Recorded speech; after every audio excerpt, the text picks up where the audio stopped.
What's up, guys? Welcome to Daily Dose of Reddit. This is your host, Zach, and today's subreddit is r/EntitledParents.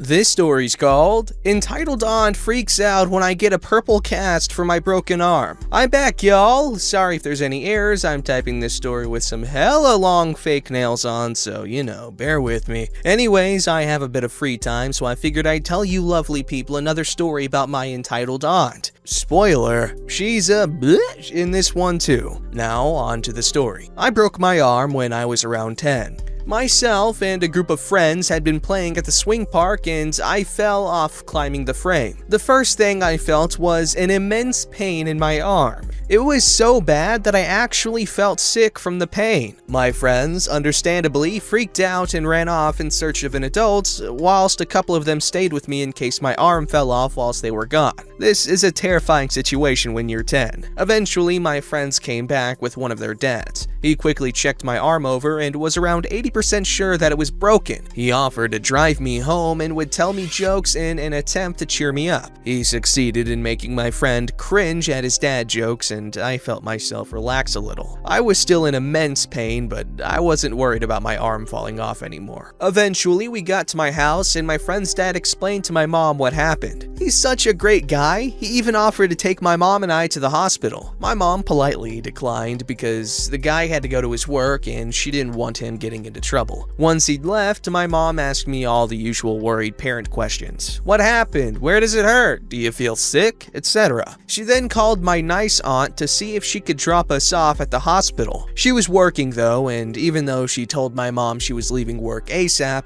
she would still take about an hour and a half to get to our house because of how far away her work was. That left only one option: entitled aunt. Brilliant. Surprisingly, she did actually seem somewhat worried when my mom told her what happened, and she got to our house within 15 minutes. Entitled cousin was staying with her dad overnight, so she didn't come with us. Hell, she even brought me sweets to cheer me up. It honestly felt like I was in an episode of The Twilight Zone. Everything is going about as well as it could with my arm in a massive amount of pain. We get to the hospital, give the hospital all the required information, and head to the waiting room for what we expected to be a very long wait. The hospital is hella busy. My mom takes me towards the children's waiting area so I could play with the toys whilst I waited. Entitled aunt following behind. I settled for playing with one of my plastic trucks so that I didn't have to move my broken arm. Everything was fine until a little girl, around 6, 7-ish, asked me if I wanted to play kitchens with her, which I immediately said yes to. She set out some plastic cups for a tea party and we played quite happily. Until entitled aunt decides to intervene like the interfering bench that she is. What are you doing, sweetheart? Playing kitchens with Sarah? I don't know, just figured she needed a name. I thought you were playing with trucks. Why don't you go get one of them? They're so cool. But me and Sarah are playing. OP, little boys don't play kitchens. That's for little girls.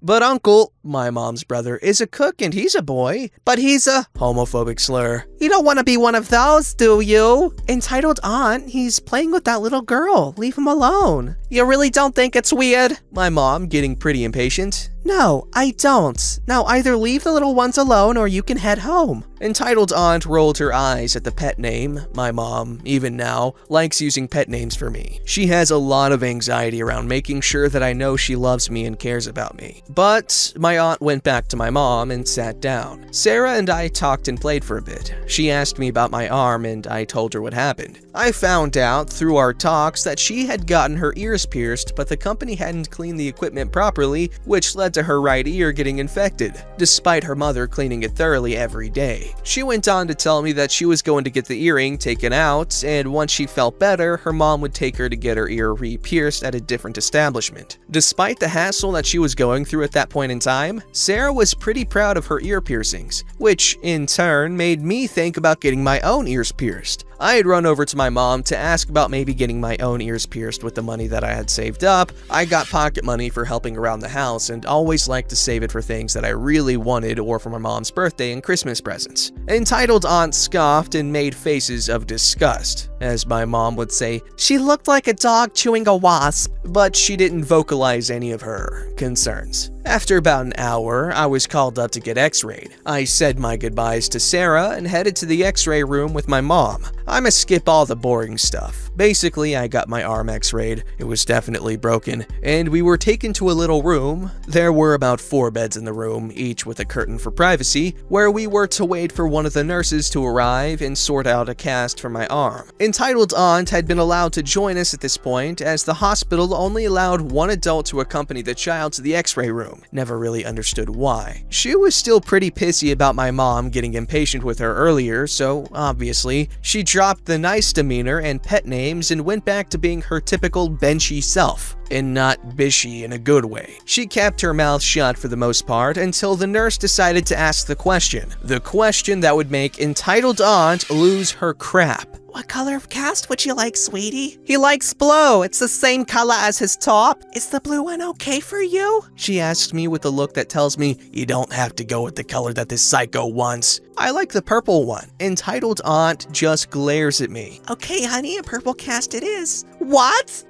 You're actually gonna give him a purple cast? Well, that's what he wants. Entitled Aunt, give it a rest. It's a damn color. So it's purple. Little boys wear blue, not purple. It's not you that has to wear it. Stop being a damn drama queen. You're loving this, aren't you? You want him to be gay. You're actually encouraging this kind of behavior. Mom, looking like she wants to throw hands. I want my child to be happy. If a purple cast is going to make him happy, then he's getting the purple cast. Little boy shouldn't be wearing purple. He's getting the blue one. It's almost the same as purple anyway.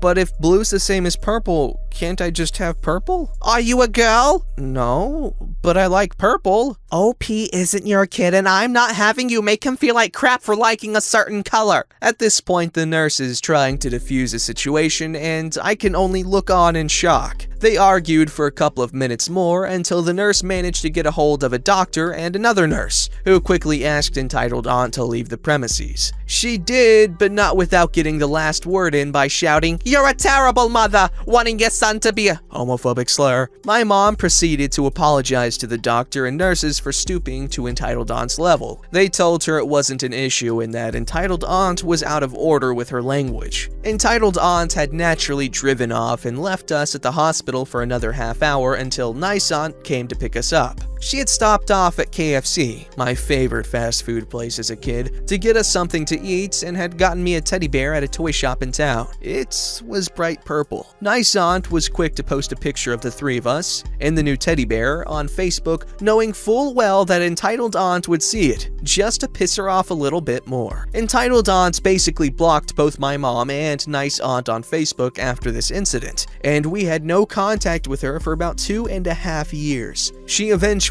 got in contact with my mom and sent her a massive apology through text and told her how she just wanted to be a family again. B-Hatch, you cut contact with us. All we did was enjoy the peace and quiet. Anyways, turns out she was moving houses, and since she barely has any friends or family that actually like her, she was using us to help her move, because paying someone to help is too expensive when I have family to help me. Also, if anyone was wondering about why my mom let her back in her life, Entitled Aunt was a pretty religious person, and my mom just believed that was why she was so against the idea of me being gay. Of course, neither of us believe that all religious people are like that. We have many Christian, Muslim, pagan, etc. friends, and they are all wonderful people. Needless to say, no one else had an issue with my cast. Some of the kids at school playfully teased me about it, but it wasn't malicious and they were just more excited to sign my cast. Breaking your arm in school apparently makes you pretty popular when you're 10.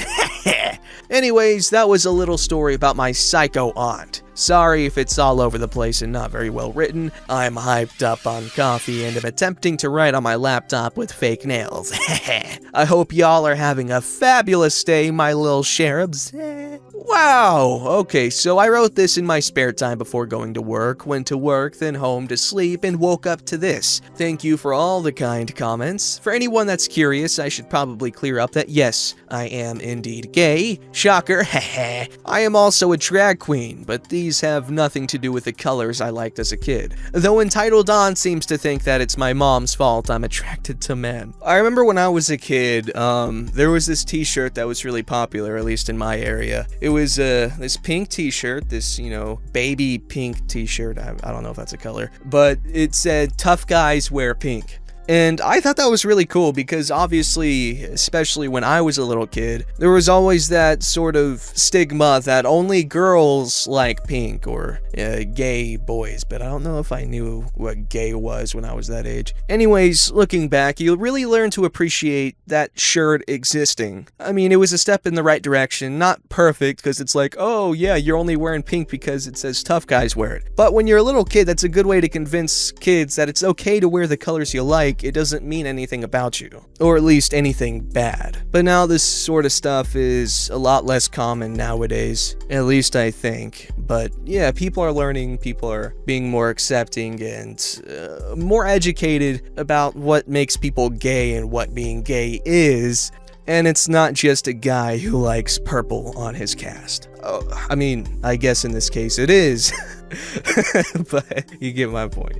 This story is called "Hit in the Face for Having the Audacity to Ask a Parent to Control Their Child." I was talking to an old friend I haven't heard from in ages, and they brought up this story, so I thought I'd share it. I used to work at Dillard's in the children's department, so I saw my fair share of entitled behavior from our customers, but this incident happened to my coworker. A customer was browsing around with her 4 to 5-year-old son. He was running around, knocking things off racks, etc. The mother made no effort to control him until he crashed into her a couple of times. She told him to go sit in one of the chairs by the dressing rooms. The chairs were pretty nice and upholstered in a silk-like fabric. My coworker was removing garments left in the changing rooms, and as she passed by the little boy, she noticed he was pushing a small car, think Matchbox-style car, all over the back of the chair, and it was shredding the fabric. She spoke to the boy and asked him not to do that. He responded by blowing a raspberry at her and pushed the car with even more force. She went to the mother and said, "Your son is destroying the chair with his little car. Could you speak to him?" Which is way nicer than I would have put it. The mother stopped and stared at my coworker. They stood there, just looking at each other for what my coworker described as too long and very awkward. Finally, the mother asked, "So?" My coworker started saying, "Well, could you?" And before she could finish the sentence, the mother slapped her across the face with the hanger she was holding, so hard it broke the hanger. Now, I would have beaten the crap out of that woman right then and there. Job be damned. My coworker just turned around and went to find our manager. She first encountered an off-duty police officer who works security in the store and is a close friend of mine, and told him what happened. He went with her to the manager. The manager went over to the mother, listened to her rant, apologized to her for the misunderstanding, and gave her a 10% discount for her troubles. My coworker was so stunned she couldn't even speak. Even the cop was saying, "What the that just happened?" The cop turned to my coworker and asked if she wanted to press charges. Before she could answer, the manager interrupted her, saying that wouldn't be necessary. Meantime, all the other employees in the department are watching all this go down, and I had just walked back in for my break. I see my coworker has a huge welt across her face and is bleeding under her eye. My coworker told the cop she did in fact want to press charges. The manager told her she couldn't do that if she wanted to keep her job. She told him that was fine. She quit. The manager was still insistent that the mother not be troubled by all this. The cop said, "She could have put her eye out and I'm arresting her. If you don't like it, you can take it up with my commander." The entitled mother was still acting smug until she saw the cuffs. Then she started screaming the usual nonsense, "I'm gonna sue all of you, I'll have your badge, do you know who I am?" etc, etc. No one but the manager cared, and she still went to jail. All of the other employees and customers who were watching clapped as she was being let out of the store in cuffs. The manager started in on the employees about how to correctly deal with situations like what had happened. We all looked at each other, and without saying a word, we all clocked out and left. All of us. Good luck running the entire department by yourself. We hung around our injured coworker until she was done with the police report and then took her to lunch. She said she'd been planning to apply at a different store in the same mall anyway, but hadn't planned on quitting the way it happened and worried that Dillard's would give her a bad reference now. We convinced her to go to the other right then, injured face and all. She explained what happened to the manager there. She was hired on the spot and told her they don't put up with crap like that. If a customer hits you, no matter matter who they think they are, charges will be filed and will be permanently banned from the store. I spoke to my cop friend a few days later, and he said the crazy woman nearly drove him insane with her screaming and threats on the way to jail, which wasn't close. After she saw that wasn't working, she started with pleading and bribery. He said he didn't think he'd ever been so glad to hand someone off to booking. All this happened ages ago, and since that day, I've never stepped foot in a Dillard's. Screw them. Yeah, if you want to be a good manager, standing up for your employees when they're literally assaulted in the store is the better move over, rewarding that customer's behavior. And then to decline charges on behalf of your assaulted employee, come on, you're just asking for a freaking walkout like you got. Don't forget to like, subscribe, and hit that bell to never miss an episode.